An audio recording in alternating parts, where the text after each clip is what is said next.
Setia Novanto melakukan pelanggaran sedang. Ini hasil sidang etik terhadap Ketua DPR RI.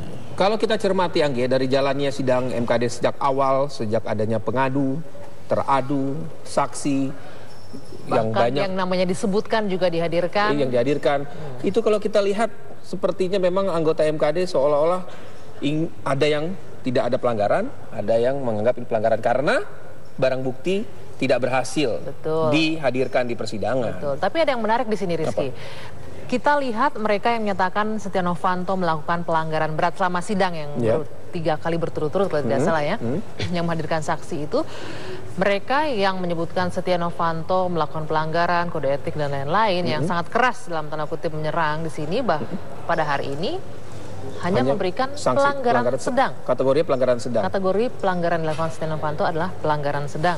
Tapi justru sebaliknya, yang dalam sidang terbuka kemarin terkesan memberikan pembelaan. Bahkan kita pada petang kemarin masih sempat mewawancara salah seorang anggota MKD mengatakan wah ini masih berat karena alat bukti rekaman asli saja tidak ada, tapi justru memberikan sanksi pelanggaran berat. Dan ini bisa kita apresiasi akhirnya anggota MKD seluruhnya 17 anggota ini, MKD 15 ini masih masih ada 2 lagi nih. 15 ya. Bisa menjaga paling tidak harkat dan marwah dari MKD yang selama ini banyak dikritisi, banyak yang tidak percaya, ketidakpercayaan, ternyata bisa memberikan sanksi, bahkan berat, pelanggaran berat. Betul. Nah, ini dari fraksi PD Perjuangan tadi M. Prakosa ya, kita lihat juga memberikan sanksi pelanggaran sedang tadi. Dari PAN, Sukiman pelanggaran sedang. Jadi memang ini benar-benar pandangan masing-masing ya, pribadi anggota MKD, bukan fraksi, karena pada kenyataannya fraksi pun berbeda-beda. Misalkan di PDI Perjuangan, M. Prakosa, M. Prakosa mengatakan pelanggaran berat. Sementara Risa Mariska yang juga dari fraksi PDI Perjuangan pelanggaran sedang. Ada 1 orang yang menyebutkan pelanggaran berat dari PDI Perjuangan dan 2 orang yang menyebutkan pelanggaran sedang ini dari PDI Perjuangan. Saya jadi membayangkan, Rizky, tadi disebutkan ini kan sidang terbuka ya. Sudah pasti ini harus menunjukkan sikap masing-masing dari anggota MKD. Mungkin akan lain soalnya kalau ini sidang yang berlangsung tertutup. Kalau tertutup, iya.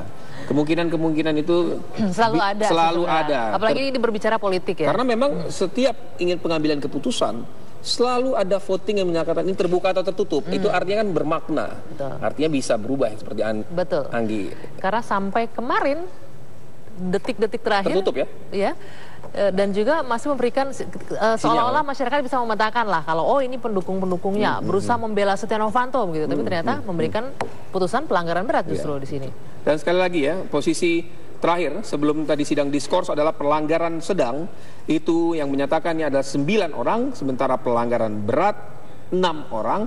Itu artinya dari 17 anggota baru 15 yang menyatakan pendapatnya, sementara 2 orang lagi masih menunggu setelah skorsing dicabut. 1,5 jam skorsing. Jadi 7:30 tadi berarti 7:30 untuk ibadah sholat maghrib dan menunggu sholat isya nanti. Ini masih lama, ini saya jadi pertanyaan juga nih, apa yang akan berlangsung? Waktu ini, makanya kita tanya riuh rendahnya di sana. Seperti apa? Ada Abraham Silaban di sana.